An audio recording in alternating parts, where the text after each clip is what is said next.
Now, first of all, thank you everyone for taking your precious time off a Sunday afternoon to attend this talk. I'm sure all of you are here because you have planned on going on an adventure ride, maybe around the world in Ladakh, but I think Ladakh is kind of like a pinnacle of adventure riding in Asia.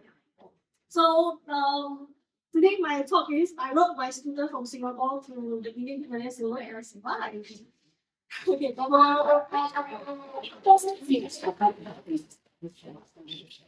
okay, so a little bit of introduction about me in case you are new to me or it's the first time hearing about the Wandering Lust. My name is Juvena Huang, also known as Juvena. Also known as the Wandering Lost online. I'm a motorcycle traveler, storyteller, also a diversity inclusion speaker, and also a digital marketer. So yes, I hold many roles and wear many hats.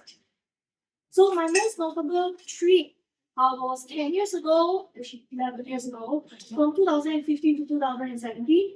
I rode a Vespa scooter from Singapore all the way to the Czech Republic. By then, I didn't take a single flight. Okay, I took some ferries. That journey took me, I think, 27 months. And I rode 44,000 kilometers across 25 countries.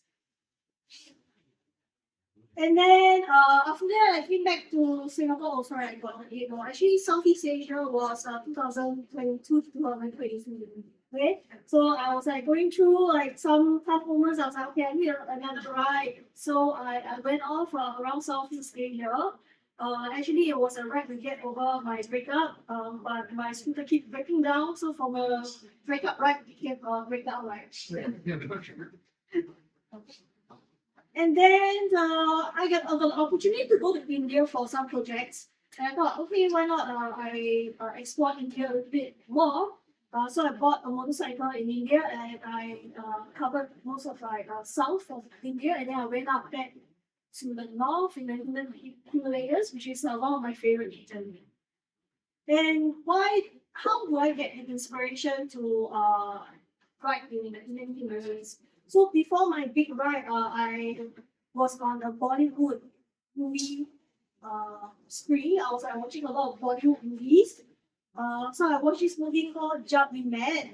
The protagonist Karan Kapoor, and she was like dancing in this really nice, beautiful green mountains, and also there were snow walls in where she was when the car was driving. I thought, wow, this is a really beautiful place.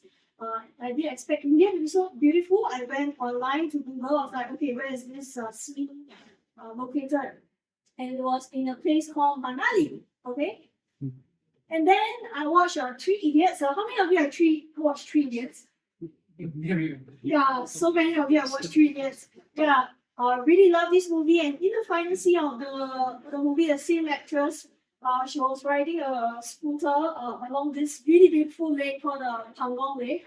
And again, I went online to search about this beautiful place. Like, oh, where is this? Oh, it's a place called Ladakh. And this lake is also share a border with China, and there is very remote, and there's a city to access there that's called Lake. So I went on to do further research, and then I realized that there's this particular highway called Manali Lake Highway, and it is also known as the Biker's Paradise. And that time I was in the planning stage of my big trip to Europe. And I told myself, wow, if I'm going to India, I wouldn't want to miss this place at all. And so I did more research and I was like, oh, indeed, the place is heaven. It's like heaven on earth. So I told myself, okay, like die, I must go there. So that time, Facebook wasn't really that popular, so we still get our information on online forum. So this is one particular forum called 16KPH, which is run by a lot of Indian riders. So I get a lot of information from there. Because riding in the Himalayas is very different from riding the lowlands in Singapore. So there's a lot of things that I don't know. And so I remember that I started my trip in May 2015. I started from Singapore. And I ended up in the foothills of Himalayas in August 2015. So it took me 3 months, I think 3 months to ride from Singapore to the foothills of Himalayas. I remember I went online to get advice, to do my research. I even posted post like say, hey, I'm going to ride Manali Highway on my Vespa scooter. Like any advice, I will be happy to learn. And then I do get some DMs sorry.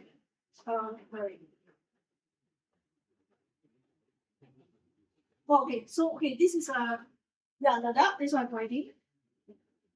So I get message in my DM.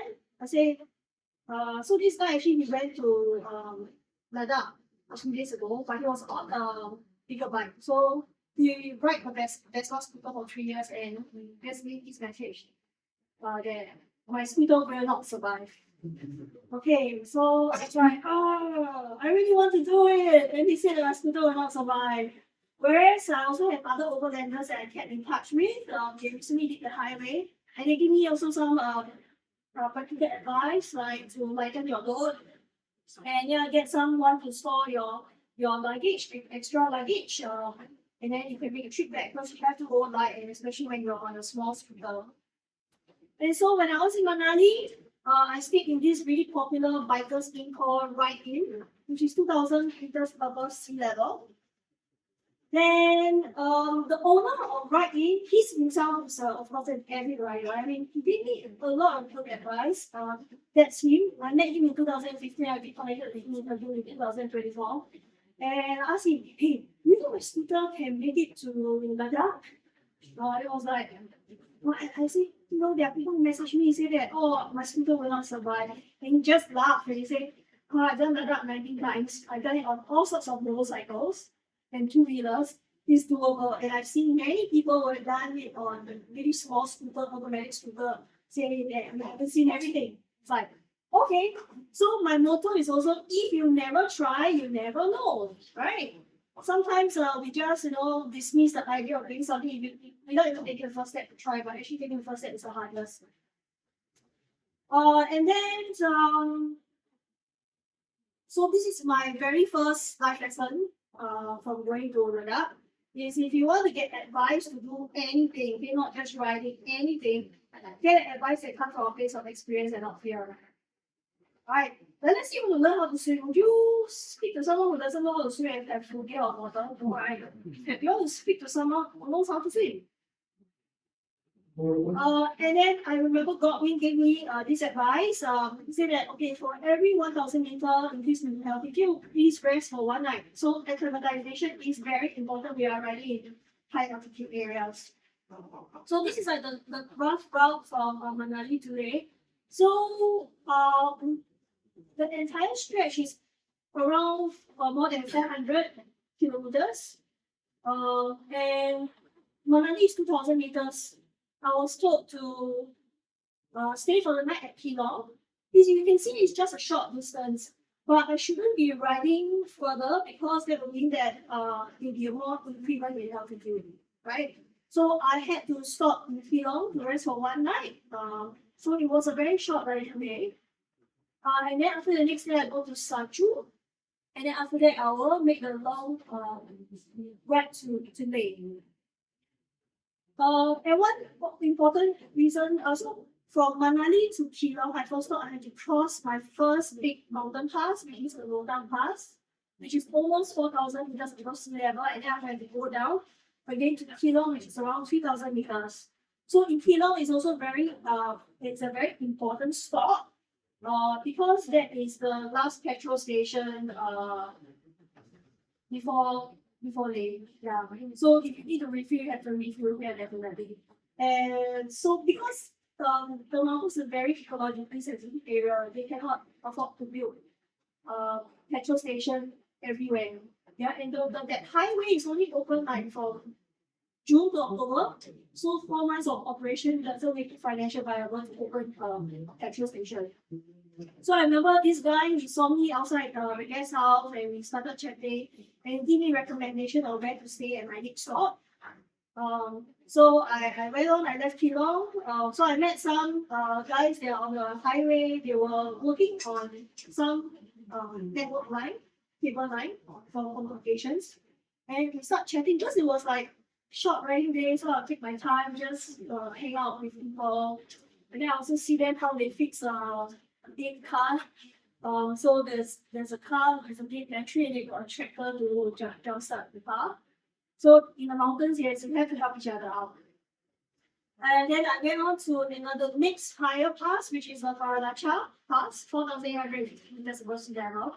So there was one guy driving a van and he came out and it was like, I was there taking photos, like, make sure you don't stay too long here. We're not so because the altitude is really high. So another tip is, do not stay in high passes for more than 15 minutes when you're still acclimatizing. And then I went on to Saju, which is 4,000, almost 4,003. This is like the most difficult night ever. I really thought I was going to die. Because again over there they cannot build permanent buildings, so you have to stay in a tented accommodation. When I went to Ladakh that time, it was very in the season, very cold. So outside it was sub-zero. I was staying in a tent. And it was so cold, I covered my entire body in a blanket. And then I found myself hyperventilating. I was like, I couldn't find my breath. I was like, am I going to die? And then I removed the blanket, and finally I was able to breathe normally again. But I remember that night I couldn't sleep. It was very, very shallow sleep. But still the journey has to go on. So I again continued riding. There were another 3 more mountain passes to ride for that day. And I stopped at this Lachula, and then I remember there was a car that came out. And then the driver came out, and the first thing he told me was, "What the hell are you doing here on a scooter?" And then I was like, "Well, I'm riding to Leh." Then it's like, "You're crazy, is it? Where do you come from?" I said, "I came from Singapore." So I befriended them, exchanged numbers, and then we went our separate ways. So there was this particular plane that I crossed, which is 4,800 meters above sea level. So it was like very grand, very, very fast. I see like there was no one. I set up a tripod, take photo. Because when you're traveling alone, it's very difficult to have photo of yourself at home. So I was like, okay, since I have time, okay, I just set up a tripod, I just take photo, do yoga pose, everything. Yeah. And then on the other hand, those 2 guys that I met in the car earlier, they took this photo of me, and can you see where I am? I have this tiny little dot over there. Do you see how small I am in comparison to the vast mountains in the Himalayas?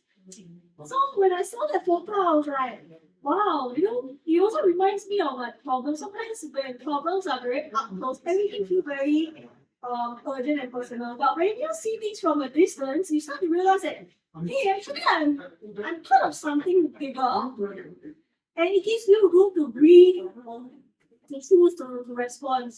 So whenever I go to the mountains, I feel as if like yes, all of us have got problems, but there's so many things in life that are so beautiful that's bigger than our problems. And then this is the last mountain pass I had to cross before I arrived in Leh. And then I managed to read Leh and reconnected with the 2 guys that I met earlier. So I call ourselves the 3 idiots. Because when we were there, we didn't make some really smart decisions. Okay, first thing first, they invited me to join it because they have a lot of space. And their childhood buddies, they're going on this once a lifetime adventure, and they brought a lot of gears. They bought barbecue pit, camping gears. They were like, "Oh, we are going to have a great outdoor adventure," and then we rode up to that time it was the highest pass in the world, and this is what they did at 5,000 meters, 5,003 meters above sea level. Yeah, they were marinating mutton and chicken because they want to prepare for a barbecue. And then they want to keep the meat chill. They were like, "Oh, there's so many ice." It's so cold, I need a glove. Then he was trying to cut blocks of ice with a very small knife. And I was like, what are you guys doing? And then when we crossed the first Padura Pass, we arrived at the valley called Hunda. They set up their barbecue pit. And we start to barbecue. And then they're cooking the mutton for longer. It's like, why is the mutton still so raw? Why is the chicken still so raw? It's not cooking at all. Can you guess why? Yes.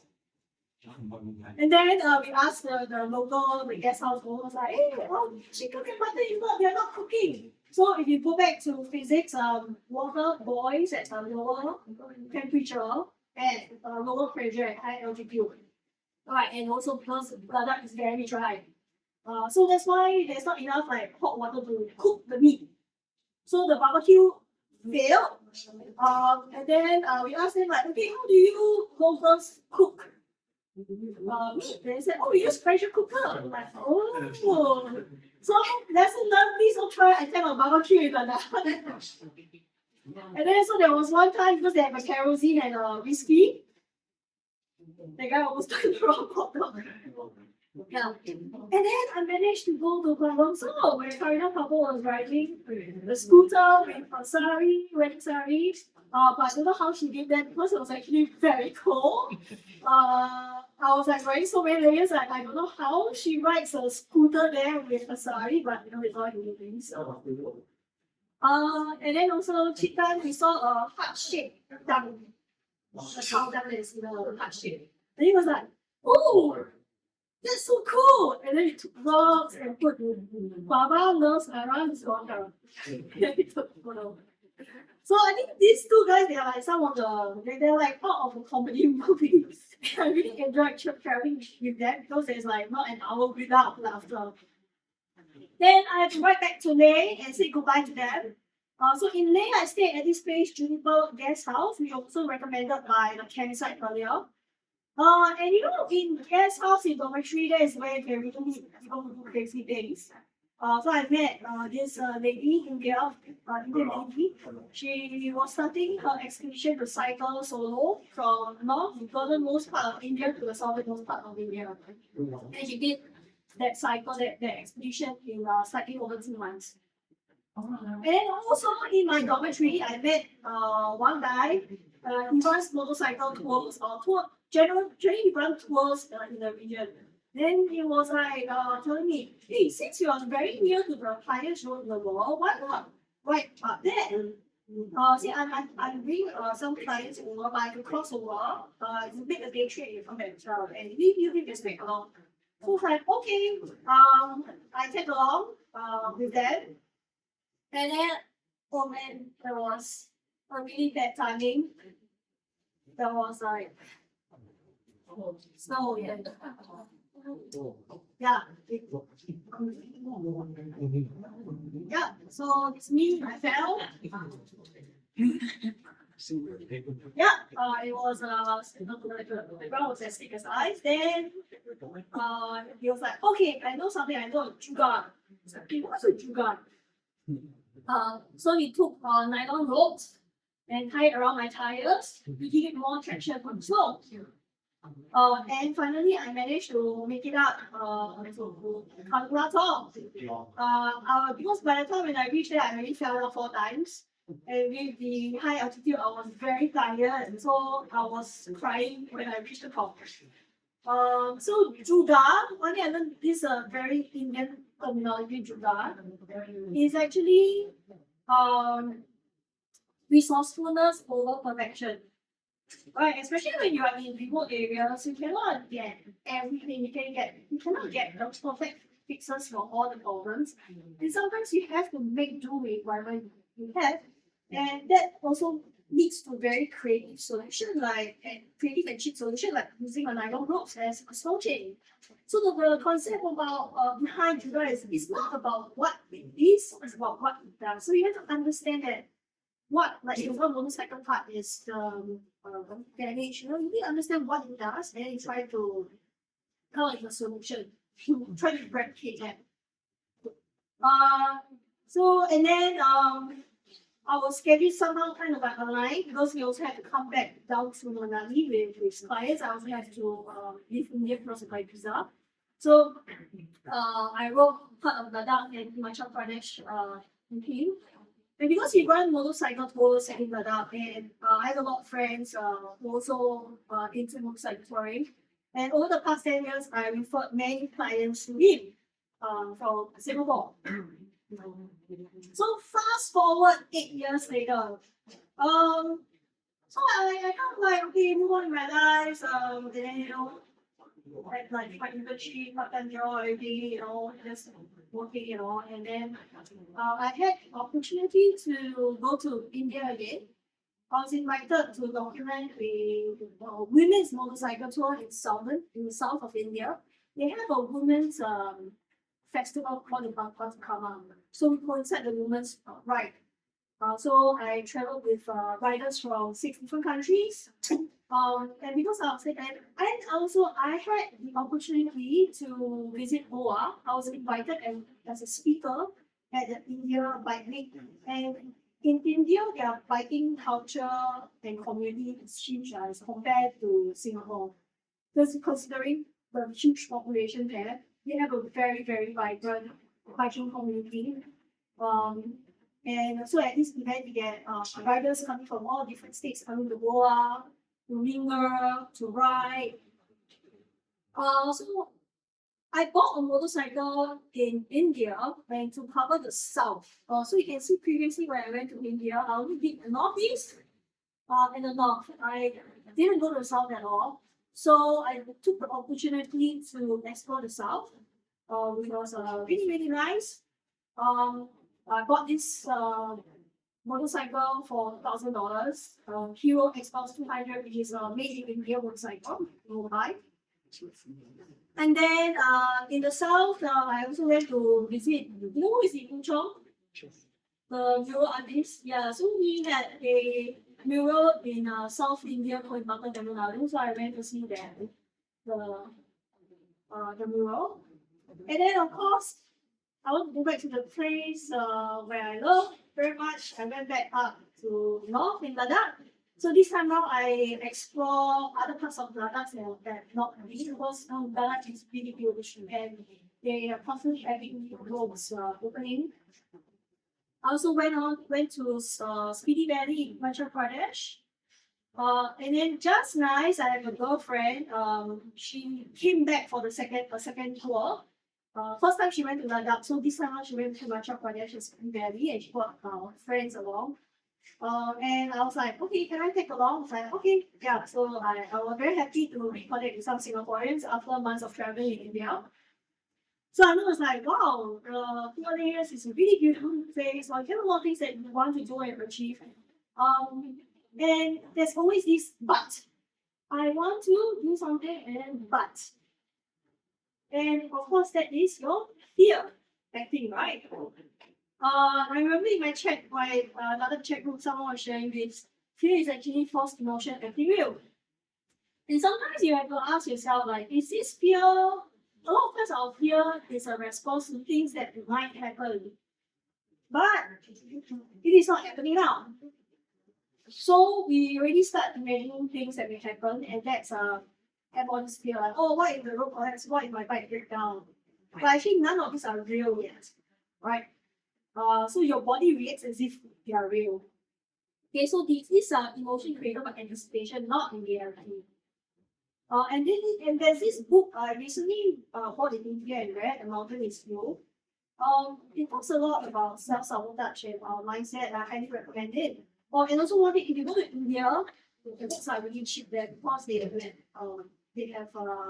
print in mass quantity. So whenever I go to India, I always buy books. So yeah, this book I highly recommend it. And inside the book, there's one line that says, exposure is actually the best thing to irrational fear. And I was like, yeah, very true. I remember the very first time I went to India, I was also very scared.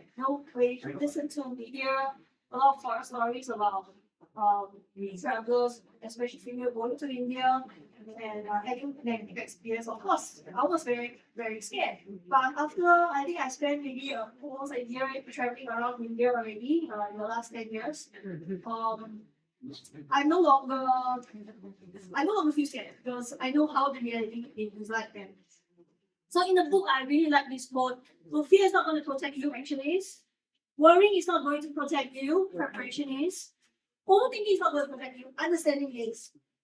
So in this talk, I would like to share more about traveling and writing and understand the country, the geography of that place, so that you will be better prepared and be able to take the right action. So I understand a lot of concerns about traveling in high altitude. First of all, is the thin air, right?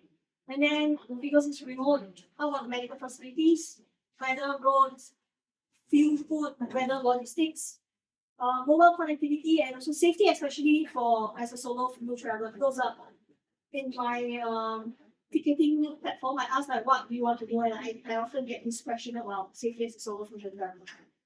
Okay, so now just going to go into some physics. Okay, so as you go higher, pressure becomes lower. Of course, oxygen will be lesser. So this table shows how much the available oxygen is affected by what we do. Okay, so in Singapore, sea level, 100% for sure. And then as you go up to 2000, become 80%. So I think every 1000 meters increment, you get a 10% decrease in the available oxygen. So you can see at Shingula or Kadula, which is around 5000, is around 50% of the available oxygen. So when does acute mountain sickness actually hit you? It's usually around 2500 meters.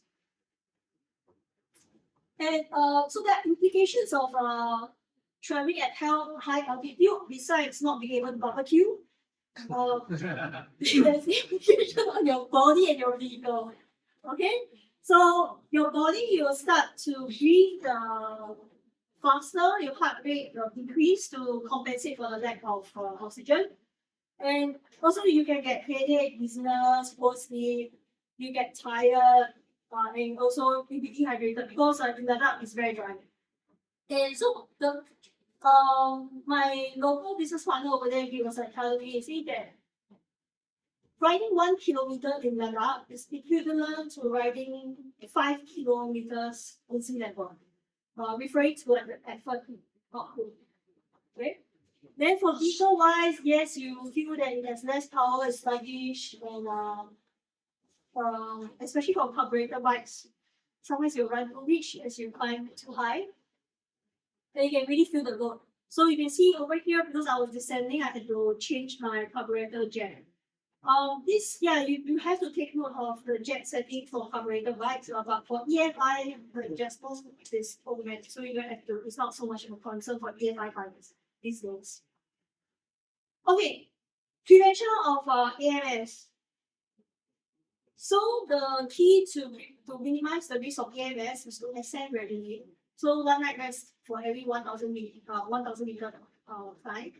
And if let's say you are flying today, because day itself is 3005, you are going from sea level to 3005 immediately, you do not have time to acclimatize. So you need to set aside the first 2 days for acclimatization. Means strict rest, try to run and do a lot of physical activities, and also avoid hot shower and acclimatizing because when you take a hot shower, I think it dilates your blood vessels and you will lower your pressure.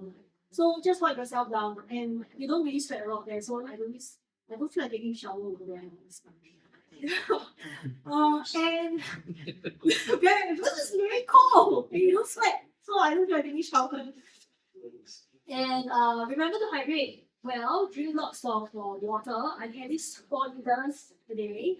And eat light. Make sure that you have energy, because your body needs energy at that altitude. So try to eat food that are very easily digestible. Make sure they have carbohydrates. And don't eat too much meat. I remember I was in Nepal also, I was in Hello Kitty one lady ordered in yak meat and then she was puking the next day. Yeah, so this meat wasn't digested as fast. Try to avoid caffeine and alcohol because they dehydrate you. Okay? And please listen to the body and pace yourself and avoid overexertion. So let's say you run, you drop the bike, take a pause, ask for help if possible, try not to do it alone. And also there's medication or supplement, but this is optional. And also lastly, you need to know the symptoms, very importantly, and address it properly. So these are the symptoms. Okay, the most common one we arrive in May, you get headache. That's the most common symptom. Sometimes you get nausea and vomiting, loss of appetite, dizziness, lightheadedness, fatigue. Like sometimes you just climb the stairs a little bit and you feel out of breath, or even if you just walk a little bit, you feel out of breath. And you get poor sleep. You cannot go to deep sleep, just keep waking up at night, and then you get that off feeling. Like I don't know how to explain, but it's like some weeks or some you feel a bit of like anxiety. Yeah. So some of these symptoms, they are very common. It's fine. It will go away by its own. And your body has actually amazing way to acclimatize to have high altitude. Yeah, so it's not to worry if you have like a slight headache. It will go away after some time. Okay, so I just want to show you one video. Oh no, poor Jordan. After inhale, can clear all obstacles, no problem. Okay, so we were riding in Speed Valley. So and we're riding some off-road. So because these guys they are regular and you know off-road rider, they were like really so excited. It's like and then when we reached the first rest stop, Jordan, he was like having a very bad headache. And he said he couldn't walk properly. Then we measured his SpO2. It was like 56. Very low. Not in so normally your SpO2 should be around 98, 99. So 56 was very, very low. So we immediately give him the oxygen for 10 minutes. So this is 10 minutes later. Now don't exert, don't saddle too much because saddling is an activity physical. You are exerting yourself. For some time now road is also good. So this is tarmac, right? No off. No, the second part, first part now till lunch is tarmac. The second part little bit is like that. Okay. Okay. So you get ready, slow movement, drink water, don't walk fast. Okay. Okay, slowly And do don't everything. drink tonight, huh? Don't drink 200 ml. And today no drink. 500 ml. Tonight no drink. Okay, thank you. Feeling okay now? Really, the headache is gone. Huh? Yeah. 99% already. So after 10 minutes, SpO2 was back to 99%. It was able to maintain the SpO2. Then we're like, okay, good to ride. So it's very important to like ask for help or rest when you are feeling off. Because if you don't address all the symptoms immediately, it will be more difficult to recover. So if you address it quickly, you can recover quickly. So after this, yes, you had no issue. And just when you mentioned standing is standing up, right? Because we're riding off road, right? But the thing is when you settle, you are exerting more energy. So the key is very important to listen to your own body, don't ever exert yourself. Try as much as possible to conserve energy. Know the symptoms, address it ASAP. Ultimately, the definite cure, if let's say oxygen doesn't, supplement oxygen doesn't work, is to descend immediately. Okay, so definite cure is to descend immediately. And along the highway, there's all these like signboard. So one of them say, don't be a Dharma in the den of Lama. So Gamma is like, I was socially recently with Gamma, like there's this guy called Gamma, he like climbed over mountain and he was like overconfident. Some say Gamma is like a wrestler, you know. So if I translate to Singlish is like, don't yaya papaya. And then, yeah, one thing I also learned about mountains is it really mirrors you. It doesn't respond to who you are, but they reveal who you are under pressure. So, like, if you are impatient, you will expose impatient. Yeah, if you arrive with ego, the mountain will come with you. if you face your fear there, they will also review the strength and you never know the long. And then about medication. So for prevention of AMS, doctors will sometimes prescribe Diamox. Okay, so the thing is Diamox is optional because there are pros and cons to taking Diamox. Because Diamox also comes with its side effect and is contraindicated in some conditions. So please consult your doctors whether you should take it. You have to take it 1 or 2 days before traveling to high altitude. 1 to 5 mg twice a day. So for 250 means half a tablet twice a day. And you have to take it when you're ascending and until you reach the highest one, continue taking. Now, I remember last year there was one time we stopped taking because we was feeling better, but we were still going up. So when we reached the highest point, you were I can't. Yeah, it was not feel well again. And because it makes you pee a lot, it works on your kidney a lot.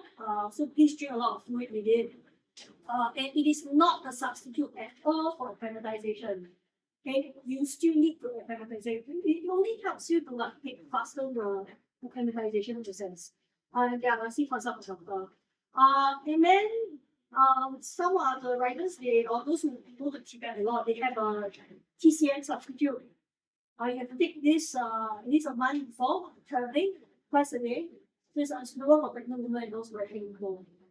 And then personally for me, I don't take Diamox. I don't take things but because I don't really like the side effects. Yeah, so I take iron supplement because I'm slightly anemic, so it's helpful if you are anemic, especially for women. Take at least 2 weeks before travel. And about medical facilities in Ladakh, Himachal, all these border areas, there are healthcare centers every 50 to 70 kilometers. And also because there is a lot situated along the border area, there are many army checkposts and a lot of army camps. They have medical facilities. And they do provide aid to civilians as well. And you can find major hospitals like in Leh, Manali, in the bigger towns. So that's the photo of that. One coming was in the hospital for AMS.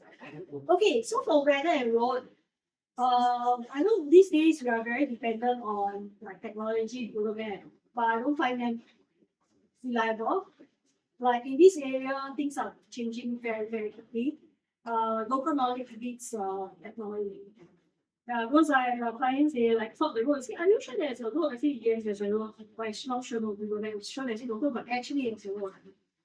And there are also some roads that I actually not found on Google Map too. Okay, for those who are geography buff, right? I just want to share how the Himalayan is formed. So India wasn't part of the Eurasia continent, right? 4 millions of years ago, it was on a plate, and then it slowly moved towards the Eurasian plate. It collided, and then here came the Himalayas. And in Spiti Valley, very interesting, you can find marine fossils on the ground. At some areas. So I found one at this field that is like 4,500 meters above sea level. So can you imagine this place that I was standing is 4,500 meters above sea level? It used to be under the sea years ago. These are evidences of that. And also to help you understand the weather in the Himalayas, you also need to understand the terrain over there. So in Himalayas, there are actually 2 distinct parts. One is the Greater Himalaya, one is the lower or lesser Himalaya. So you can see the light blue is the Greater Himalaya, the darker blue is the lower Himalaya. And you can see this is a map of the Indian Himalayas. So Ladakh itself is almost entirely in the Greater Himalaya. Jammu Kashmir, Himachal Pradesh, Uttarakhand, they are a mix of greater and lesser Himalayas. And there are very distinct differences in the weather. So one is like the altitude, but okay, this is quite a lot to explain. But mainly in the lesser Himalayas during the monsoon period in July, there will be rain. So we try to avoid going to those areas in July. But you can ride in Ladakh, no problem. So the thing is Ladakh the summer months are very short. And the good months to visit there, right, I think June to October. That's when the mountain passes are open. Other than that, usually Ladakh, especially, is closer to the rest of the world. And in the Greater Himalayas, the temperature can swing very drastically, and there's high UV exposure too. So in the Greater Himalayas, it's actually more demanding on the body to ride. Yeah. So one thing I learned, like when it comes to dealing with a lot of unpredictable situations and weather is that I cannot control the situation, but I can control how I respond. And I saw this graffiti in Michigan, in the lower Himalayas. It's of the serenity prayer. Yeah, God granting the serenity to accept the things I cannot change and change the things that I can release to know the results. I think this is like really, really powerful because a lot of times we get agitated and frustrated for things we really cannot control. But we can control how we react and can handle it. But besides weather, I also apply this when it comes to dealing with traffic overseas. Because you know in India, some areas the traffic can be really crazy. It's just that the traffic rules over there are really different. You have to like slowly understand the rhythm of riding over there. So in the beginning, I was like, all this car coming into my lane and all, I was like cursing almost every day at drivers. I found myself exhausting a lot of energy, getting angry at other road users. Then I was like looking at the other road users, so they were like pretty chill, you know. Like in say Aram say like they're very chill to all these chaos that happening. So I was like, maybe the problem is me, it's not the drivers. Yeah. So after that I start to anticipate the behavior or the actions of the drivers. So before they can even push me off the road, I push myself off the road first. So I won't be caught by surprises. Right, and I think it makes a whole lot of difference for riding in India if you adopt this mindset. So about weather elements. So the key elements that we look out for is a very huge temperature swing, UV, wind, dryness, and the lower Himalayas during the monsoon season will rain. So in Ladakh, right, it is one place you can get heat exhaustion and frostbite in the same day. That's how extreme it can be. Always Nicholas. Yeah, he was there, so he was like, initially I don't understand why, but after that, when he went there, he understood. And yeah, the temperature can range in summer range from 0 to 35 degrees in a day. So if you want to travel there, it's not like putting on layers and then you need layers. So you can remove them when needed and then add on when it's very cold. Yeah, and so last year we also had one rider, she had heat exhaustion. Yeah. So to help you understand why it can change so drastically, because Ladakh is also known as the land of high passes. The word La, you just like to say Kaduna, what Mitla, whatever La, I'm not speaking Singlish. La actually means passes in Ladakhi. So when I say La, it means refer to high passes. So the definition of passes is that it's a route that connects one valley to another. So valley, the definition of valley is a low-lying area between mountains.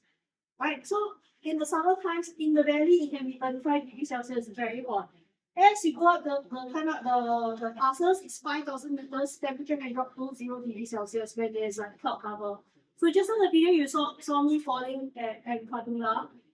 You know, one day it can be like sunny, hot when there's no cloud cover, but when there is cloud cover, the ice doesn't melt and there were like snow everywhere. So the cloud cover actually make a huge difference to the temperature out there. So for weather protection, yes, very important to have fleece jacket. So usually I'll have like a fleece jacket that I can remove when needed. And so far all my data, I'm just using mesh jacket. And I'll add rain cover. Because the rain cover serves two purposes. It protects you from the rain, it also protects you from the wind.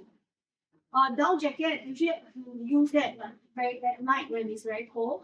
Thermal layers, I wouldn't recommend wearing in the day because if it's too hot, you have to take it out. Very important, sunscreen, sun visor, they can cover as a sun visor. That's the best. balaclava and moisturizer, lip balm. I just came back from the Himalayas Tuesday, so my fingers are still very, very dry here. So very important, you have to put like gasolines on your middle lips because that's the place where it affects smells and also your lips. So you can see after a few weeks in Ladakh, you can see how burnt my skin was. So I learned my lesson this time around. I always cover my face. And also Ladakh is really a fun place to ride because there are also a lot of water crossing.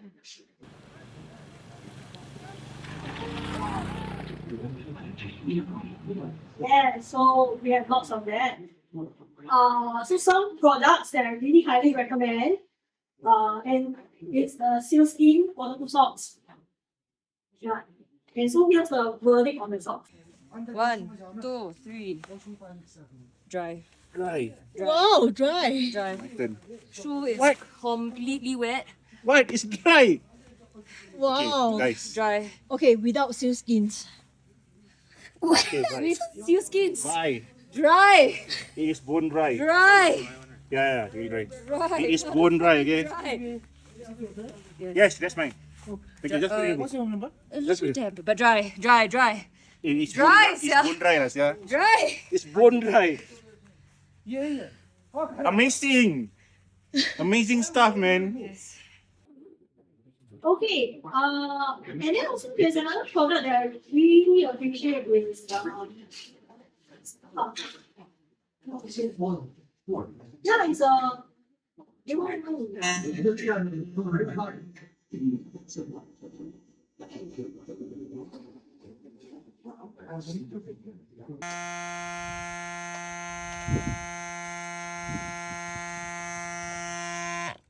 yeah, so it has an auto cut. So you set the PSI, it will auto cut when you hit there. And also Lock it. comfortable zip tie to secure your helmet because I don't have a box for helmet. So if I will have to like go for sightseeing, I'll secure my helmet with this zip tie. Yep. And then other products. I have the Rig Gear Adventure saddlebag box. We don't have the saddlebag in stock now. I'm also wearing the monitor. Wearing the jacket. So I'm wearing this particular model. This is mesh jacket, more suitable for summer. But if you want a more weather jacket, will be the pen I'm wearing. So after the talk, I had a look. And I tried with the I was once riding in heavy rain and the rain coat was kept very well. Yeah, and then also double take mirror because it's very common to fall down. So double take mirror actually because it's not rigid, right? The pivots, so it doesn't break when you fall. Yeah, and also I myself I have my own merchandise, which is this detachable bags. So I always have my bike key, and when I need to ride, I just unclip it, use it, and then when I'm not riding, I'll take it back there. Very easy. So usually I have a discount code for 5% off motorcar, flip-flop, big gear, 16 products, but today, you just for today, we're having 10% for all these products. Yeah. So if you can have look at these products with 10% off just for today. Okay, and next about road infrastructure in Medicare. Wow, I heard that is very challenging. The roads are very bad. I would say yes and no. The first thing is that we have to understand that many different types of roads that connect major towns, states, and also border roads, and also roads that goes to villages. So yeah, major roads usually they're very good. Like between what's that? Leh, Bruce Leh is the main city, right? Leh to Kargil to Jammu, those are very big cities. Those highways are very, very good. And you on the highway you see BRO. It actually stands for Border Roads Organization. They are responsible for building and maintaining all these roads, including the highest motorable road like Bigla. So last time 10 years ago, Kaduna was the highest road in the world. Then after that, now it becomes Umingla. Then last October, they built an even higher road. It's called Migla. It's like almost 5,900 meters. And to remote areas and smaller villages, the roads can be quite narrow and more broken.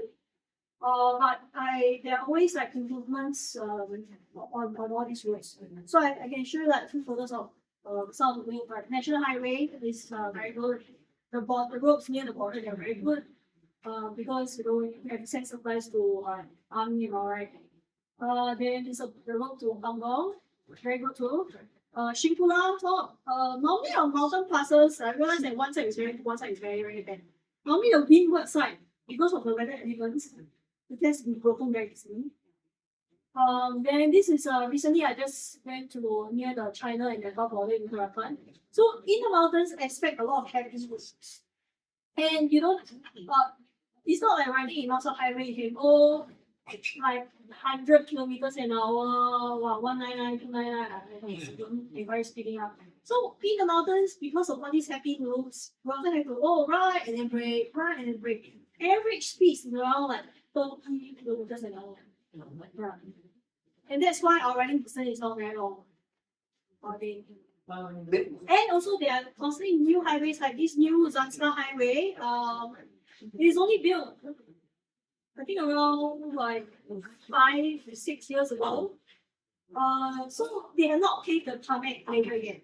Yeah, so they just like have the main route first.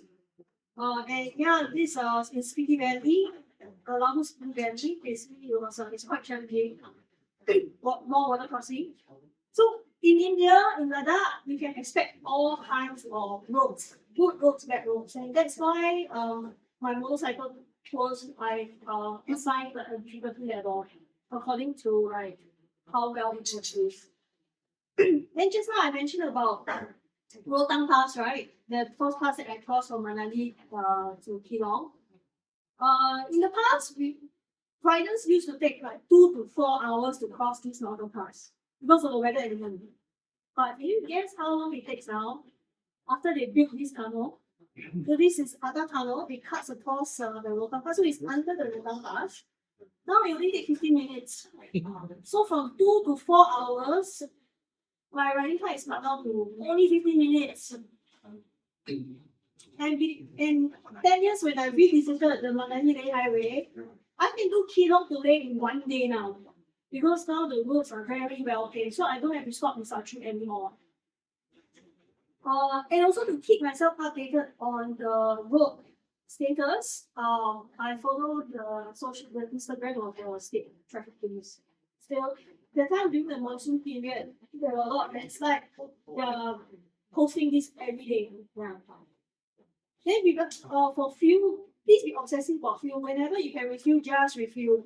And also do take note that fuel consumption is higher in the mountains because you're climbing and also the oxygen level is also lower. And if you're going to really remote area, just carry spare. And sometimes the Lava, I know the place where they sell food, they can sell fuel, but it's a black market. And then for telecommunication, a lot of towns and villages they're well connected to mobile data. But in some remote areas, sometimes the signal is a bit patchy. And for Ladakh specific restriction, right? Just to take note, the data roaming, whether you get it from Singapore or those like multiple countries, it doesn't work there. Because it's near the border area, so there are more restrictions on telecommunication. And if you buy the prepaid SIM from Delhi, it doesn't work in Ladakh. Yeah. So you have to go to Ladakh to buy their SIM card there, then it will work. So I was really very surprised that I had 5G network. I had 5G network at 4,500 meters above sea level, and I was like video calling my nieces, and showing them the mountain passes, and I was video calling my mom during our Mother's Day. And also another important thing, right? You can see, you see a QR code there. Because it's very important to have mobile data now because almost everybody is using vegetable water to make it long. Yeah, I remember when I first come back to India after 8 years, I went to Hyderabad. Well, I was carrying cash, right? I had a hard time trying to pay for things like a 500 rupee note, which is equivalent to $8. Then I tried to like pay for 120 rupees. They don't have change. Then I bought a charging cable for 300 rupees. They don't have change. So I had to go to some bigger shop to break down the 500 rupee notes for smaller change. Then I can pay for things. Because it's like China, not everybody is using Alipay and all. So in big cities, I find it difficult to use cash to pay. I found a solution. There's a digital wallet that's available for foreigners. So you download this app, and then you can top it up with money using your multi-currency debit card. Very easy. But of course, there's some service charge. I only started using it like a few weeks ago, and so far I haven't tried the refund process. But the top up process was very easy. So the equivalent of PayNow there is called UPI, Unified Payment Interface. You can use credit card and debit card in like bigger establishment and those popular tourist spots. But in remote areas, cash is still king. But in cities, please try to break down your notes, your cash. And it's very easy to make payment to India. Like a lot of my clients, they pay like for tour, for other things, big purchase item. You can use Wise, Utrip, and you can find UPI when you choose Indian rupees. Very easy. And then now also PayNow. Also in PayNow, you also can use it to make payment to India using UPI as well. So that it's now very convenient to transfer money there. Then regarding food, it's not like prata. It's more than that. So we have momos. Oh, by the way, we have some momos downstairs, so you can try them. Momos and Indian sweets. Yeah. So they have a lot of like bread and also roasted barifa. So on this part, this is called sambal. It's a roasted barifa mixed with tea, butter, and sugar. So it's a staple, common staple in the Himalayas. And then there's something called tento here, which is like ming gui. Very soupy, so whenever I miss so far, I'll just have tento. In the bigger towns, more popular tourist spots, you can find continental food.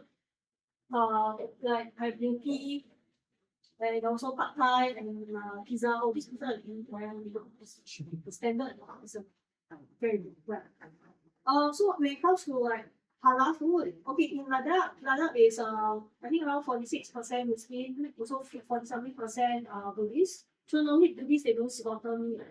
The slaughtering the long dark like this day. So usually the meat there is halal. Yeah. So if you go there, you look out for Kashmiri restaurants, biryani restaurants. Those are usually halal. Yeah. In Himachal Pradesh and Himachal Pradesh and Uttarakhand, it's more difficult to find halal food. So our Muslim clients really they just go vegetarian things as well. So when it comes to food, try to look for restaurants or dhaba that has like a crowd. So this to ensure that there's like a turnover of food. So you are not eating stale food, you're eating freshly cooked food. Go easy on raw food like salads and fruits, and when you eat fruits, please wash them properly. To play safe, just drink water. Yeah, because I know some on the stomach you can't take like spring water or tap water. So just drink water to play safe. But regarding culture and hospitality, well, even in the Himalayas, it's a really diverse country. So you can see like when there are also these girls she look like me. I remember her auntie was like staring at me with their stars, staring at me. Then I was like, oh, what's going on? Then later I found out why she was staring at me. She was like, she knows that I'm foreigner. It's like, why does she look like one of us? Yeah.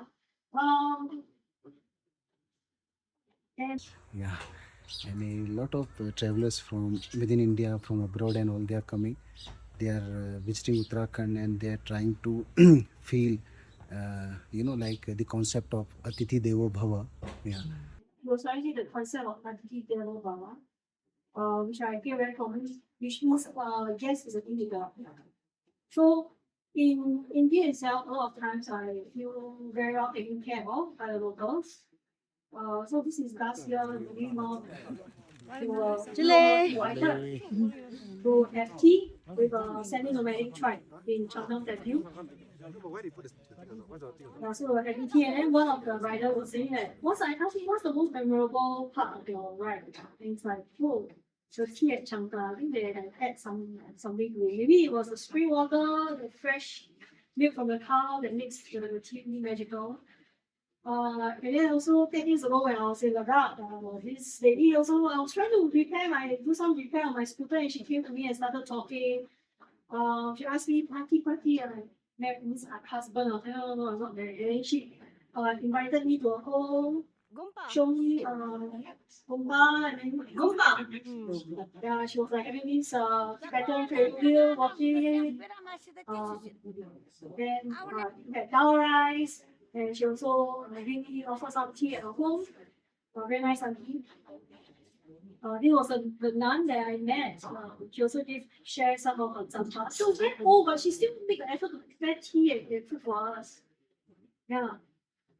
Okay, this is not in Ladakh, but it's my guide bringing me and showing me around. After bringing me and showing me around the western group of temple in Khajuraho, Shivaji kindly invited me to his home for lunch.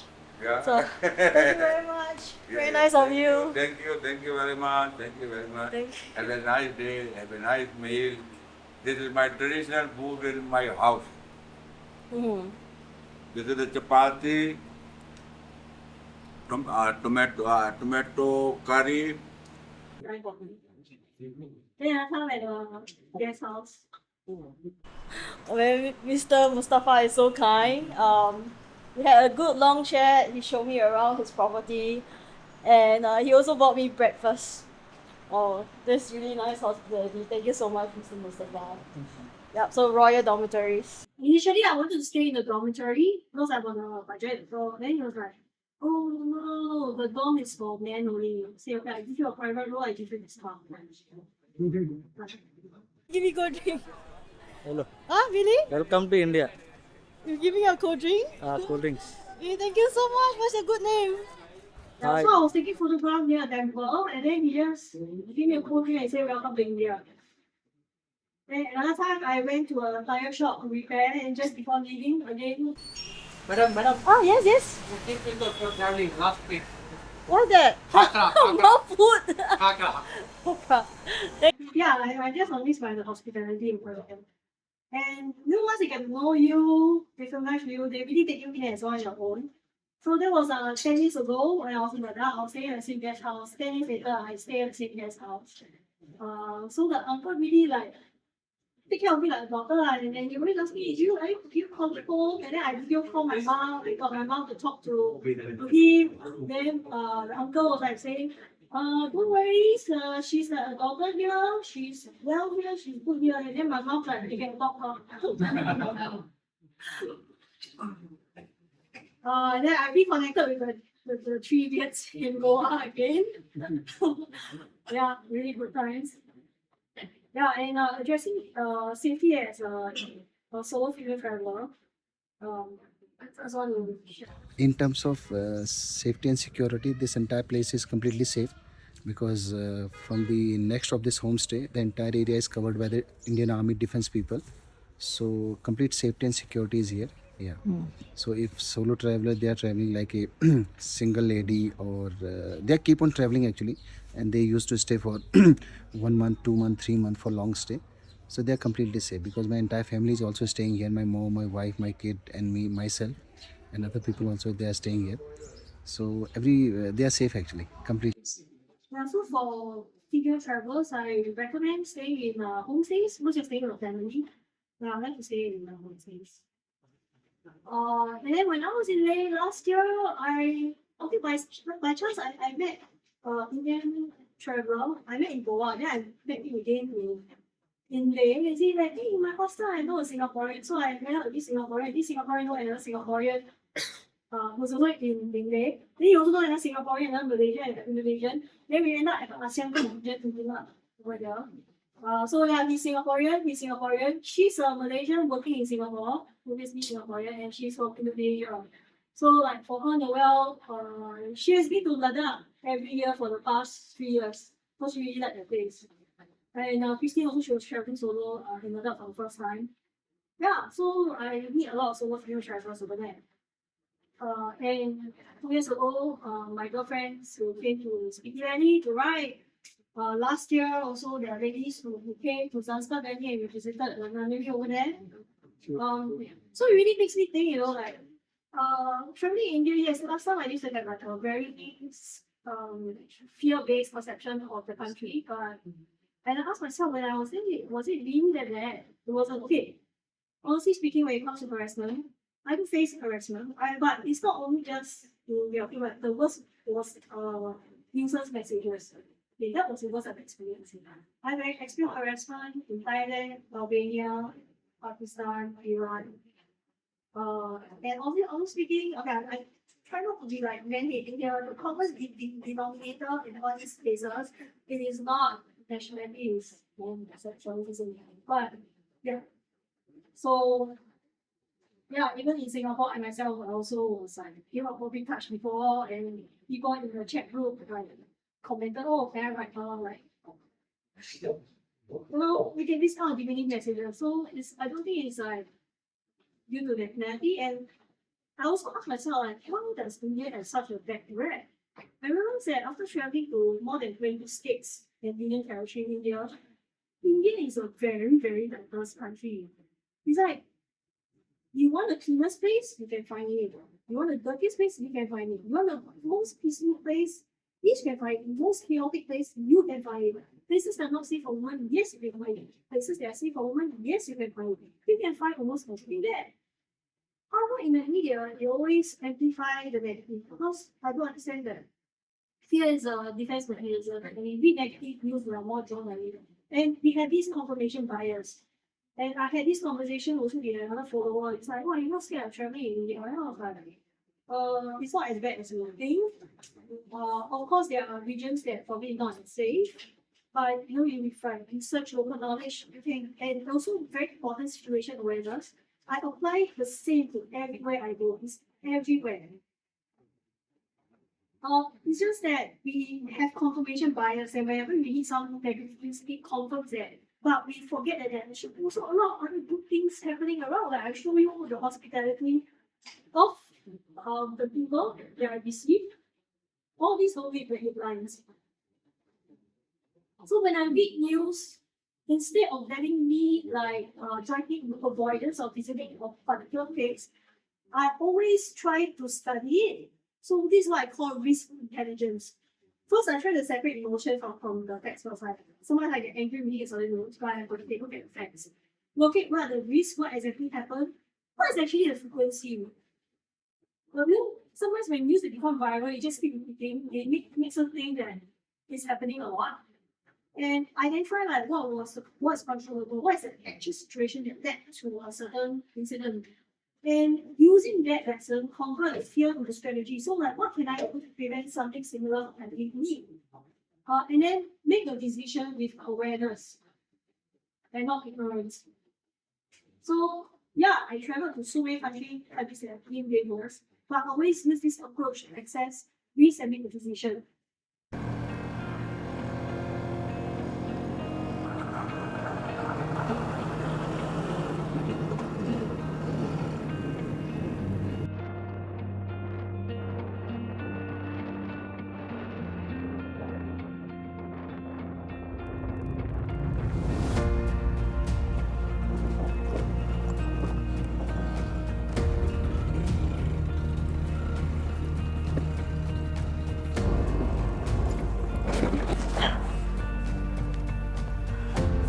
Please, melt the ice.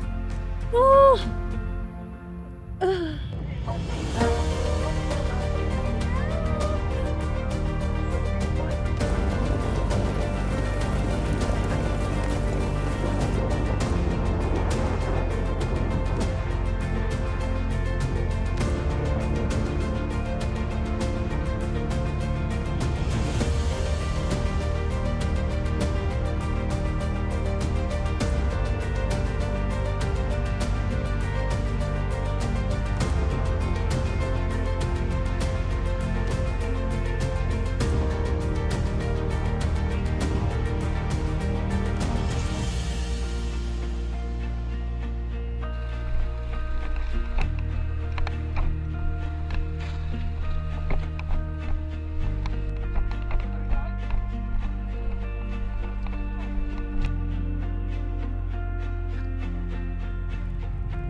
the off-roading feels very scary because it's the first time I off-road now. Then when we come back, it doesn't feel scary. Level up. Oh, show, man. I want to go back again.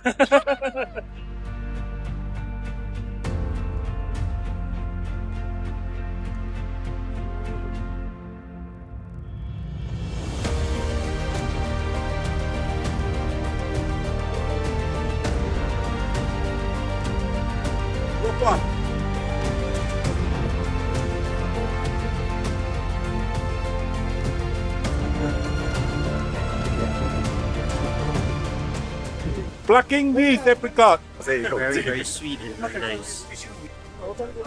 You'll become. It's our. So enlisting 2 times. 10 out of 10. I'm a fairly new rider, and this is my first tour overseas, and it's the best decision I've ever made. As a new rider, okay, it helped me to build up my confidence and to see a different view of India. I just passed my Class 2B in January 2025, so this is really a very big accomplishment for me. Crew, so amazing. They are so supportive. The team is very experienced. I myself feel that we ride like a group of friends. The ride leader is very detailed, especially is a no-nonsense guy when it comes to safety. The scenery is marvelous. It's a very, very beautiful place, very diverse Indian cultures. The food really surprised me, not the kind of food that I had in Singapore. And I did not think that I would be able to complete some of the things that I managed to do in this ride. I found that I can achieve things that I never think that I can achieve, and I'm pretty sure I would like to come back again. I don't want to go home. Be back next year. Yeah. So you can see a lot of these riders, some of them, a lot of them are the first time riding overseas. A lot of them just go with license less than a year, go over Ladakh. And through this journey, they managed to discover a strength that they never knew that they had in themselves.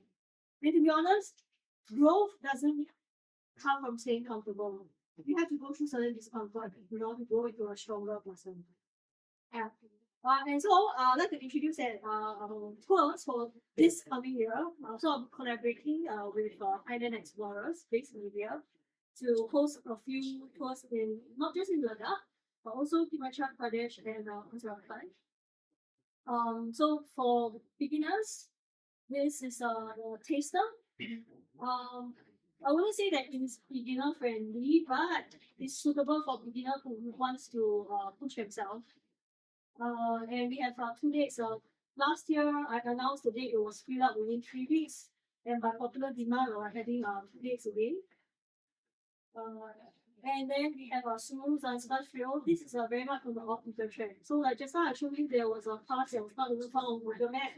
Yeah, we'll be going to that pass. You won't see a lot of foreign tourists on this trail.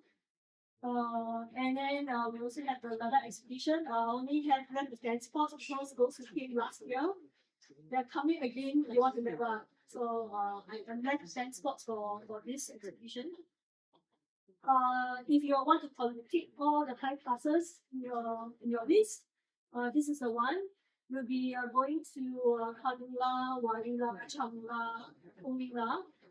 For Nikla, which is the highest in the world right now, we are not sure if it's open to tourists or yet, but if you cannot go to Nikla, we'll go to Umila. And then we have Spiti Valley, Discover Spiti Valley. It's also known as like Little Tibet. So 11 days, 9 nights journey. So you can see like the difficulty level in all these sports. And we also have Cliff and Tracks. This one we really need confidence rider because we see a drop off. So that's why the difficulty level is 4 out of 4. Not for the faint hearted. If you have fear of heights, you have to reconsider this. I just came back from Uttarakhand. I did familiarization and also recce trip in Uttarakhand. So Uttarakhand, we can go there in end of the year, November, December, because it's more low-lying area. Still very beautiful, nonetheless. Because for Ladakh Himachal, the season is in between June to October. So this will be at the end of the year. So why ride with us? Well, I'm collaborating with a tour company that has more than a decade of experience running tours. I have many Singaporeans who've been there. Usually we get the price by word of mouth. Yeah. This is the first time after like almost 11 years we do open gate tours. Yeah. So we give like people, anybody like who don't have any company who wants to come and ride, they come and ride. You will arrive as stranger and live as friends. Like those who came to Ladakh last year, you guys went to other rides, right? Tiger Base Camp ride, we went dirt biking. So I don't just like, bring you to tours, but also to form a community where we can turn to for support. Of course, our tours are all designed by riders for riders. And we have different difficulty level so that you can choose the one that is suitable for you. The tours are experience. We are also a proponent of responsible travel. We want to support local community, which is that wherever that comes in will go to the local community. And we are increasing a welcome. So let's say if you want someone who is not a rider, we can accommodate. So we can arrange for tempo travel or car, depending on how many packs of non-riders they come and join us too. Yeah, we have a tail and lead rider for every tour. The group size minimum of 10 to start, and the maximum will be 18. We do not want to be a group so that we can offer more personalized attention to every riders. We have a mechanic on board, support vehicle to carry all your luggages. You just need a small bag for your daily essentials. First aid kit, oxygen, cylinder, and the driver. And let's say if you want to improve your off-road riding skill, you can also approach one of my friend Karin. Right now he's overlanding from Singapore all the way to South Africa. His IG is called All Terrain Overlanders. So if you want coaching service, he will be back in April. You can reach out to him. I have a QR code there. You can reach out to him for one-to-one coaching. Okay, and take photos. And then yeah, I'm opening up to question and answer.